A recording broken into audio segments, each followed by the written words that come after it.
Delhi assembly ఎన్నికల polling ప్రశాంతంగా కొనసాగుతోంది. ప్రజలు తమ ఓటు హక్కును వినియోగించుకుంటున్నారు. ఢిల్లీ ప్రజలు ఓటు వేసేందుకు పోలింగ్ కేంద్రాలకు తరలి వస్తున్నారు. సామాన్య ప్రజలతో పాటు పలువురు ప్రముఖులు కూడా ఓటు హక్కు వినియోగించుకుంటున్నారు. రాష్టపతి ద్రౌపది ముర్ము, పలువురు కేంద్ర మంత్రులు, ఎంపీలు, పలు పార్టీల నేతలు ఇప్పటికే ఓటు హక్కు వినియోగించుకున్నారు. కాంగ్రెస్ అగ్రనేత ఎంపీ రాహుల్ గాంధీ ఓటు వేశారు. నిర్మాణ్ భవన్లోని పోలింగ్ కేంద్రంలో రాహుల్ తన ఓటు హక్కు వినియోగించుకున్నారు. वहाँ से एग्जिट है उधर देंगे बस उधर अंदर कोई मत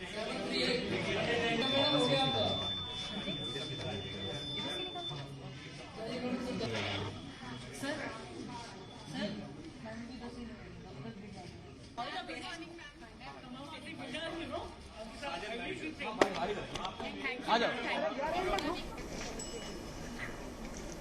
ఇక కేంద్ర విదేశాంగ శాఖ మంత్రి జయశంకర్ ఓటు హక్కు వినియోగించుకున్నారు. శాంతినికేతన్ కేంద్రంలో కేంద్ర మంత్రి హర్దీప్ సింగ్ పురి ఓటు వేశారు. అలాగే సీఎం అతిశయ తన సతీమణితో కలిసి ఓటు వేశారు. ఢిల్లీ బీజేపీ అధ్యకుడు వీరేంద్ర సచ్దేవా మయూర్ విహార్లోని పోలింగ్ కేంద్రంలో తన సతీమణితో కలిసి ఓటు వేశారు.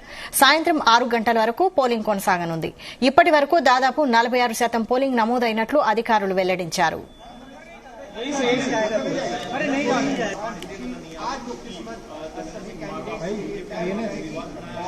यदि आगे कैमरा मुझे थोड़ा कैमरा नीचे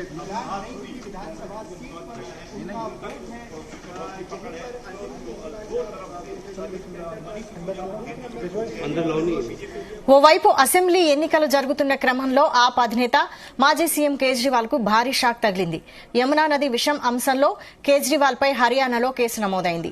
కేజ్రీవాల్ వ్యాఖ్యలపై షాబాద్ కు చెందిన జగన్మోహన్ అనే లాయర్ కురుక్షేత్ర పోలీసులకు ఫిర్యాదు చేశారు. జగన్మోహన్ ఫిర్యాదుపై కేజ్రీవాల్ పై కేసు నమోదు చేశారు పోలీసులు.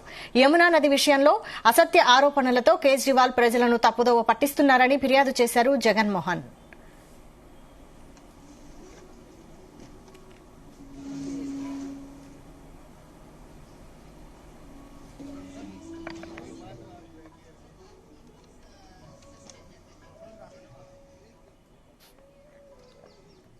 ఇక ఆప్ ఎమ్మెల్యే దినేష్ మొహానియాపై కూడా కేసు నమోదైంది. ఢిల్లీ ఎన్నికల ప్రచారంలో పాల్గొన్న ఎమ్మెల్యే దినేష్ ఓ మహిళకు ఫ్లయింగ్ కిస్ ఇచ్చారు. ఇందుకు సంబంధించిన వీడియో నెట్టింట వైరల్ అవ్వగా ఆయనపై నెటిజన్లు కామెంట్ల రూపంలో విమర్శలు గుప్పించారు. ఈ క్రమంలో ఎమ్మెల్యే తీరుపై ఆగ్రహం వ్యక్తం చేసిన బాధిత మహిళ పోలీసులకు ఫిర్యాదు చేయగా ఆయనపై కేసు నమోదైనట్లు తెలుస్తోంది.